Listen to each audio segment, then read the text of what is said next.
It is always my endeavor to bring to you new cases, new experiences, new concerns of patients. It is only by experiencing what a patient feels, seeing the procedure, that one learns about hair transplant surgery as a patient, what no other research can teach you. So here I am again, bringing to you another patient, a patient with unique problems. It is only by watching such patients with diverse problems, because everybody is unique. Everybody comes with their concerns, comes with their objectives and goals. And since there is no one way to build a cat, you need to expose yourself to more and more such experiences so you can do your research even better. So here this young patient of Indian origin came to me with a history of having done a hair transplant procedure elsewhere. The hair grew well, but over the years, since he was not in finasteride and the baldness was active, new areas of baldness have appeared which he wants covered. Moreover, there is patchiness in the previously planted area which he wants to cover, and also because his hairline now does not look age appropriate because it's a low hairline, it was mutually discussed to restore his temple points so that the illusion of a very wide forehead can be reduced. So there are three problems the patient came to me for. One is to cover the newer areas, make his hairline look more natural without removing hair, and camouflage his long strip scar.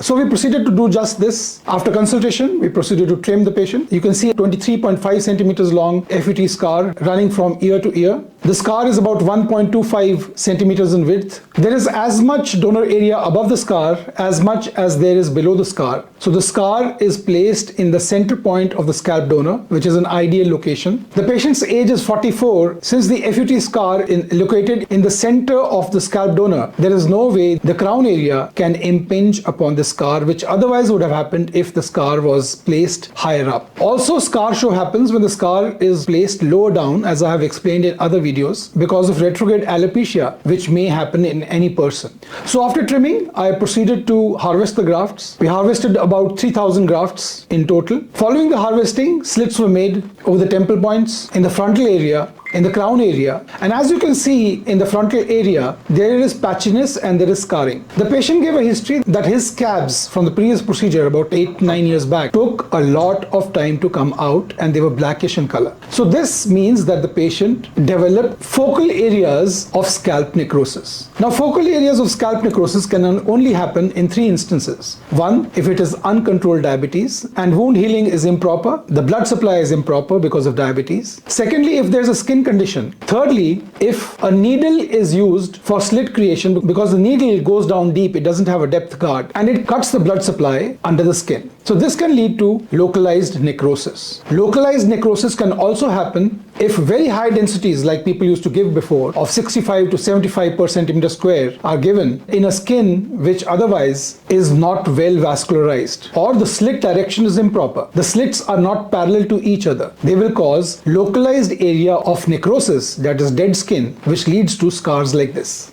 Now going on to the scar, we started with tumescing the scar, creating the slits in the scar.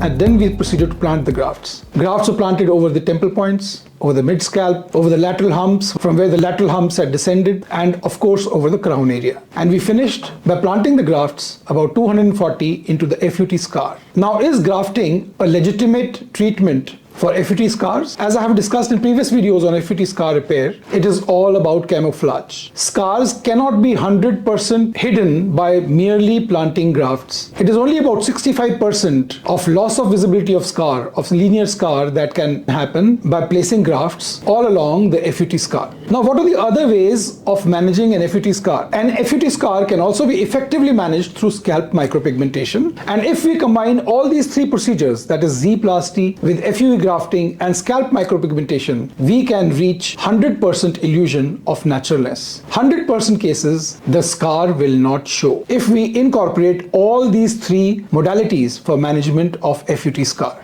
Tumescence was done. Tumescence is essential for treatment of the scar because there might be an underlying neuroma which you might impinge upon in FUT scars. Slit making in FUT scars is little specialized. How? Because this is devoid of vasculature. Blood supply is there, but it is deeper down. So instead of making slits which are angulated at 30 degrees or 40 degrees, which is a norm in recipient areas, here the slits are made more perpendicular so that the roots can reach the blood supply in the base of the FUT scar. Also, a scar cannot be repaired if it is less than 2 years old because the scar is still remodeling, the scar is still not supple, so it will not accept grafts. Also, a very wide scar, especially a keloid scar, is not amenable to grafting. It of course has to be excised and then repaired afresh. When you have a wide forehead and you have a hair transplant done which is given a low hairline, it looks rather unnatural because nobody with a low hairline will have evidence of baldness and evidence of temple points having receded. This looks not only unaesthetic but looks rather unnatural, and a hair transplant with a low hairline where there are signs of further progression of baldness is a sure shot giveaway of a hair transplant having been done. But in this case the patient was not very keen to correct his hairline, so I proceeded only to restore his temple points to give the illusion of naturalness, because now we'll be also filling in the bald areas, the newly occurred bald areas in the mid scalp and the crown area. So that was the case for the day. If you have any questions about hair transplant, repair of hair transplant correction, FUT scar revision, W-plasty for FUT scar correction, scalp micropigmentation, or anything about hair loss treatment for men and women, please let me know. I'll be happy to answer. Do drop a comment in the comment section below and I'll be there to help you. For those who haven't subscribed yet, please do subscribe. Your encouragement keeps me going. Have a nice day and God bless you.